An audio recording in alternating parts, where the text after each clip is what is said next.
What's up, everybody? Back with another episode of Ascending Artists with Mass Mortal. Today we got our very first UK artist. So if you're from UK, you better be showing support to the YouTube video today. But we got Richard Fairlie, one of the better vocalists I've heard. Can really stretch from high to low. I mean, he's quite amazing. If you haven't heard his music, I'm going to drop all the links in the bio down below. I'd highly suggest listening to Found on the Roof, or maybe I'm just a little bit broken. He has a lot of range and just an artist that is tremendously underrated at this time.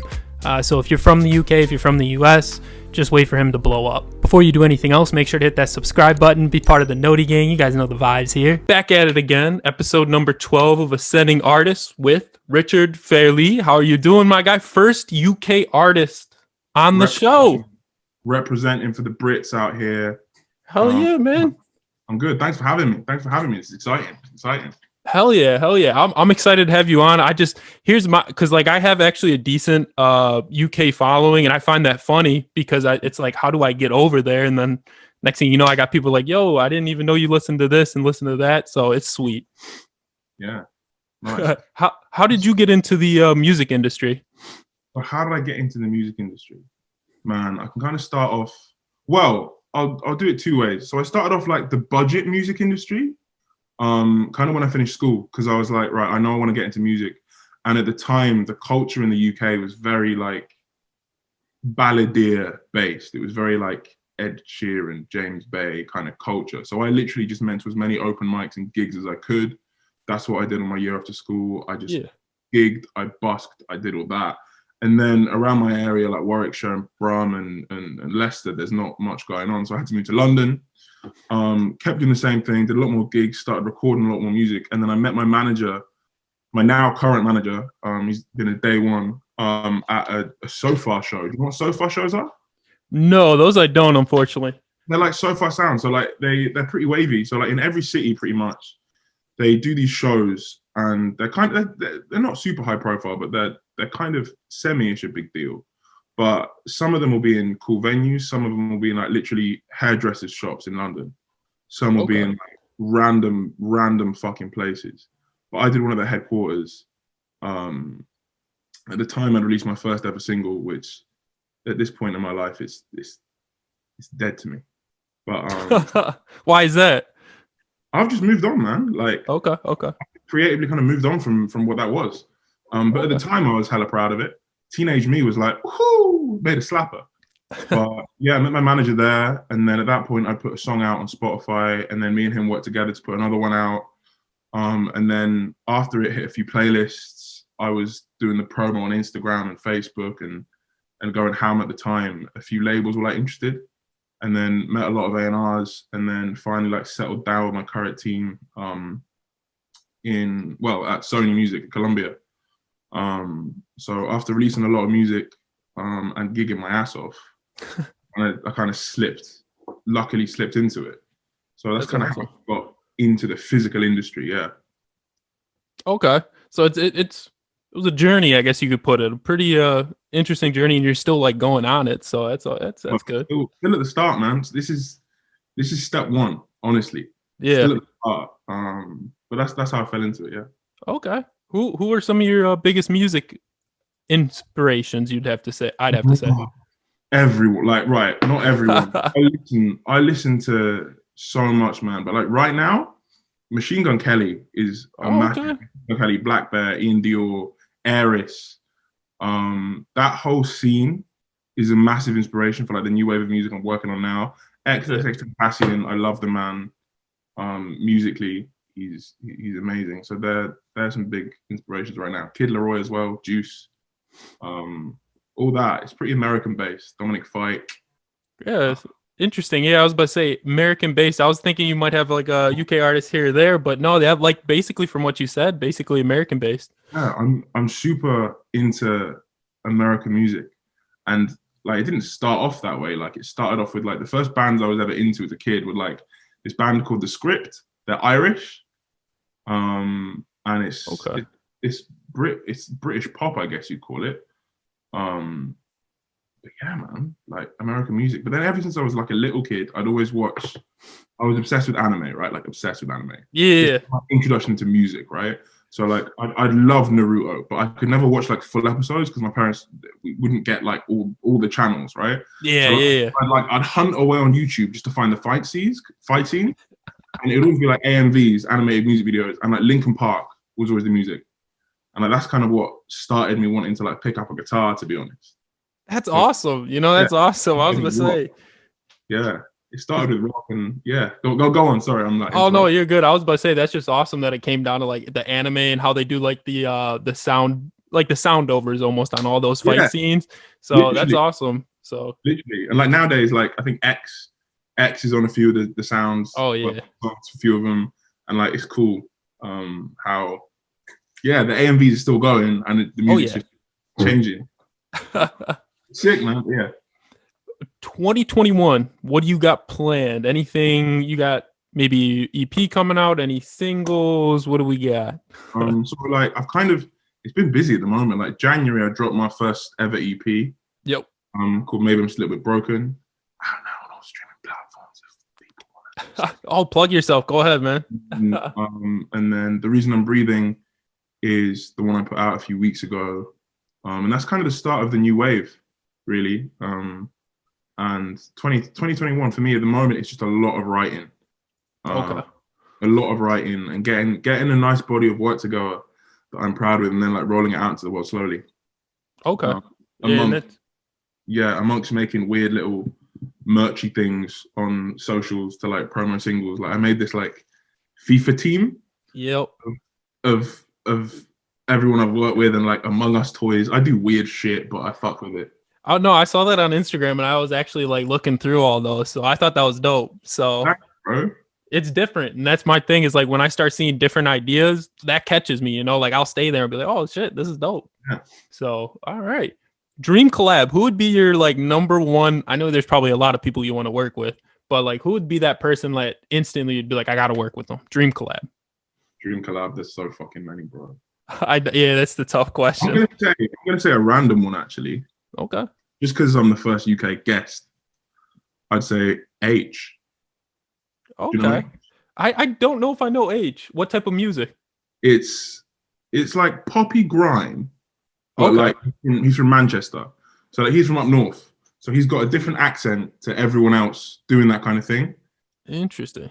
And it just goes hard. I'll send you some stuff after this. Hell yeah. That's I'm trying to branch out when it comes to like more on the UK scene. For me, it's like mostly UK drill. Like at least that's what I've listened. What was that? Central C and stuff. Yeah, Central C, like Ari, those types of guys. So, but yeah, no, I'm trying to branch out. So yeah, that'd be helpful. H is one, but I'd have to say like H just because I'm British and I wanted to get some Brits in there. I'd also say like Frank Ocean, man. Oh, like, Frank Ocean is just, I feel like our voices would blend beautifully. And I think he's just an amazing creative in general. Like a lot of the stuff he's done is directly inspired the stuff I've done. So I'd love to cook with Frank at some point. Yeah, Frank's been a popular pick on the series. Like when I think I've had like 4 artists pick dream collabs for Frank. So, and for your voice and his voice colliding, I think it'd be interesting for sure. Cool. And I've done some sessions when I was out in LA. I was with a guy called David Davis. Sick guy, and he did some stuff with Frank on Blonde. He was one of the engineers. Yeah. So like I had Frank's headphones that he wore doing Blonde, and I put them on. And that's awesome. They were pretty like dusty, like they were worn away because I think he sat in that room for however long, like just mixing it to perfection. But that might be as close as I ever get to Frank Ocean. But let's fucking dream high. Hell yeah, you got to dream high. Exactly, bro. 5. All right, if you had to pick just 5 songs, what 5 songs inspired you the most to be kind of the artist you are right now? Inspired me the most to be the artist I am right now. I'm going to try and get some weird picks in here. Oh, go ahead. More the better. One of them, I'd say Cat Stevens, Father and Son. You won't have heard of it. It's a real old song. My dad just put me on it ages ago, and it's this beautiful moment about father and son. And like the reason I'm picking it is because it's just so emotionally charged and so real. And I always want to try and do that in my music. I want it to be real and just have some sense of emotional authenticity in there. But then I also don't mind hiding that underneath like a fucking like Goosebumps Travis Scott kind of beat. So something just goes hard, but lyrically it's really vulnerable. Also along those lines, I'd say a British band called the 1975. They've got a song called Sincerity is Scary, which I think is just lyrically and emotionally amazing. And also, I Always Want to Die Sometimes by them. It just beautifully captures, I think, the feeling of a lot of our generation. I'd say, oh, wait, what am I listening to? Let's just get my this. What else is on my favorites playlist? I'm addicted to Breakins. Who's that? Breakins. He's Breakins. Oh, he's sick. He had a track called Dropout, and the production on it just. I think I've heard before. Yeah, it's just wild. I think I've done 3 songs now, and then I need a Kid Laroi song in there. So I'd say, I might say Erase You actually. Oh. Erase You, Kid Laroi. Okay. It's a sick track. And then Dead Man Walking, Brent Faiyaz. It's just his vocals, and the production is so smart. Beautiful. I could list off like 48 songs. It's really mean making us do just 5. I know, it's just us, because I mean we could probably sit down here talk about songs for like days. So bro, yeah. So we can't narrow it down. We can't be out here all day. But yeah, those 5. But who knows? In a day's time or 2 weeks' time, that answer would change. I listen to so much, but those are some tracks that just move me and musically go hard. Also, no, final one, Travis Scott. If I hadn't said that, just because the sub line in that, it's beautiful. It's beautiful, absolutely near perfection. It's near perfection, bro. I know you mentioned Brent, but did you hear Brent and Drake got a single dropping tonight, which I think that's just I haven't heard those two. I don't think those two have collabed yet. I don't know if Brent's collabed with Drake yet. So that should be an interesting one. But I didn't know that, and now gassed. I know, that's going to be a track and a half. That is. Hell yeah, easily. What do you want your fans to get out of your music? So when they're listening to it, what's the final kind of like they pull out of it? Whatever the fuck they need at the time. Because I've kind of got, in terms of fans, I've got this kind of struggle, because from the EP onwards, I love my music. Mm-hmm. But stuff like Shelter, Torn, Give Me Your Love, like the early stuff when I was still developing, it's just not me anymore. But the only thing that like kind of stops me taking those down is like when you put a song out, it's not really your song anymore. Like people connect to that in whatever way they feel necessary at that point in time, and that song can kind of be a part of someone's life, and that is really special, man.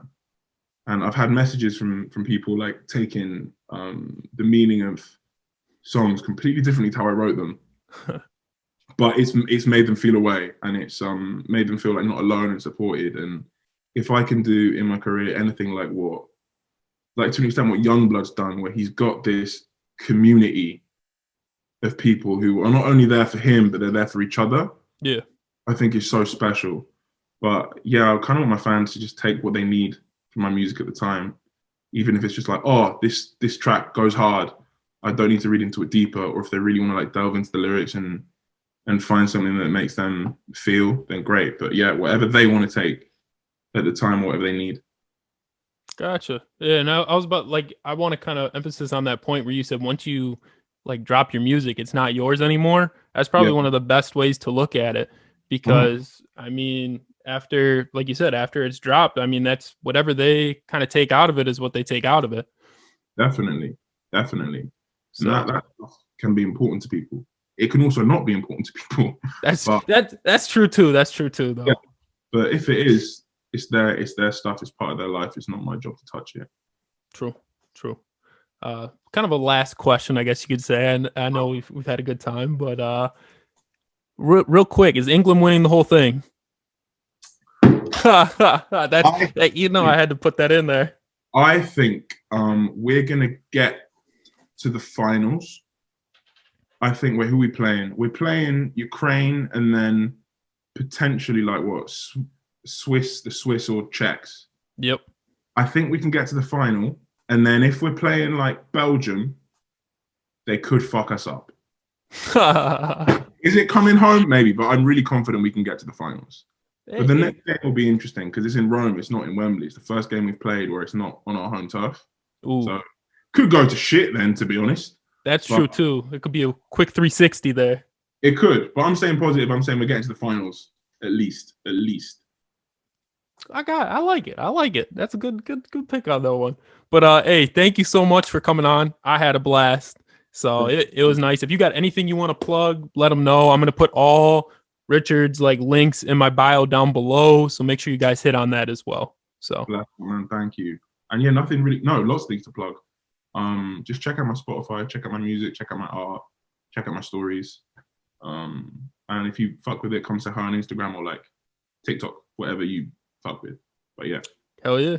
Thank you again, guys, for watching. If you need any of the artist links or my links, everything's going to be down below in the description. Make sure to hit that subscribe button, be part of Noti Gang. Peace.